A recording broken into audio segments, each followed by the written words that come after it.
پاکستان تحریک انصاف ثوابی میں جلسہ کرنے جا رہی ہے۔ اس مرتبہ پاکستان تحریک انصاف کا یہ دعویٰ ہے کہ یہ عوامی تحریک اب تھمے گی نہیں۔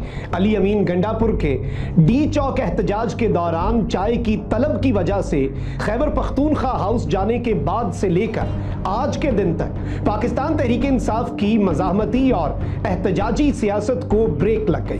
اس دوران البتہ بہت کچھ ہو گیا اور پاکستان تحریک انصاف کی موجودہ لیڈرشپ جس نے بہت کچھ ہونے سے رکوانا تھا وہ سب کچھ کرنے میں ناکام رہے۔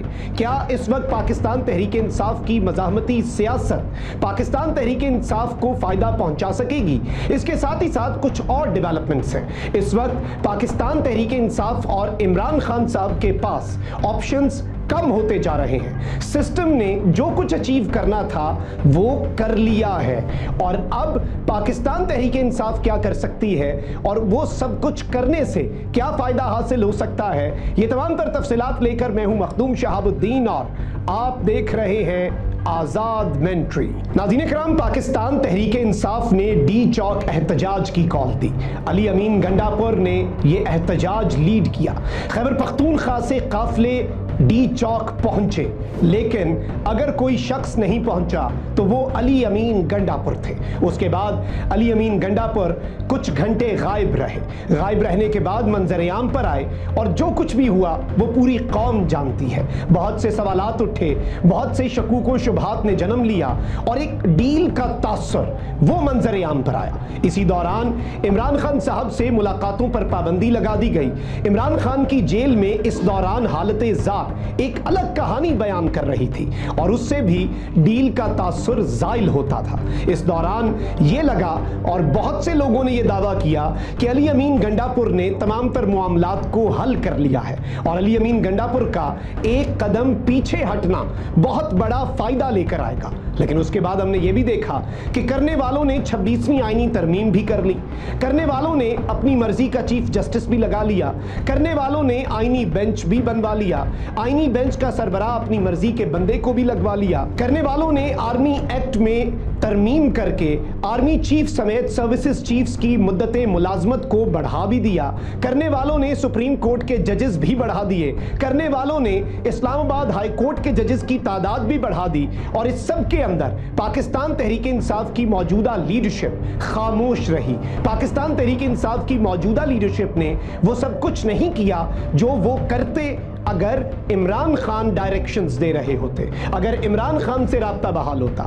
لیکن اب عمران خان صاحب سے رابطہ ہو چکا ہے اور رابطہ عمران خان کا قوم سے بحال ہونے کے وقت عمران خان صاحب نے کچھ دن خاموشی رکھی۔ اس دوران یہ خبریں بھی آئیں کہ عمران خان کو پیغام دے دیا گیا ہے کہ یا تو ڈیل یا پھر ملٹری ٹرائل، اور اس ڈیل کے حوالے سے بھی کچھ چیزیں ہیں۔ کچھ لوگ کہتے ہیں کہ باہر جانے کی آفر ہے، کچھ لوگ کہتے ہیں کہ 2 سال کی خاموشی اور قومی حکومت میں پاکستان تحریک انصاف کی شمولیت، یہ سب کچھ ہے۔ لیکن حالیہ دنوں میں اور پچھلے کچھ گھنٹوں میں عمران خان نے جو سٹیٹمنٹس جاری کی، بالخصوص پاکستان کی جوڈیشری کے حوالے سے، 26ویں آئینی ترمیم کے حوالے سے، اور سب سے اہم ترین عمران خان نے آرمی ایکٹ میں ترمیم اور آرمی چیف کی مدت ملازمت میں توسیع پر جو سٹیٹمنٹ جاری کی ہے، وہ اس جانب ایک بہت واضح اشارہ ہے کہ اب ڈیل یا ڈھیل اس کا کوئی امکان یا اس کی کوئی گنجائش نہیں رہی۔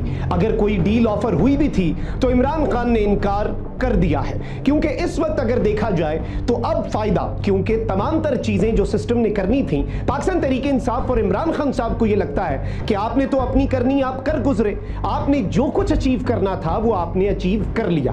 اب اس سب میں آپ اگر دیکھیں کہ ثوابی جلسہ جو کہ کچھ ہی لمحات میں ہم دیکھیں گے کہ اس میں جو تقاریر ہونی ہے ان سے بھی ڈائریکشن سیٹ ہوگی، اس جلسے کے اندر جو ٹون ہوگی وہ بھی بہت سی چیزیں واضح کرے گی۔ لیکن اس جلسے سے پہلے عمران خان صاحب کی جیل سے دی گئی ہدایات وہ بہت زیادہ اہمیت کی حامل ہیں۔ اب ڈو اور ڈائی سچویشن ہے اور عمران خان صاحب کو یہ لگ رہا ہے کہ چونکہ اب آپشنز پاکستان تحریک انصاف کے لیے محدود ہو چکے ہیں تو اب مزاحمتی سیاست کا آغاز کرنا ہوگا اور پوری قوت سے کرنا ہوگا۔ پاکستان تحریک انصاف کی موجودہ لیڈرشپ، پاکستان تحریک انصاف کے مقامی عہدیدار، تمام ایم این ایز، تمام ایم پی ایز، تمام ٹکٹ ہولڈرز جو پی ٹی آئی کا ٹکٹ لے کر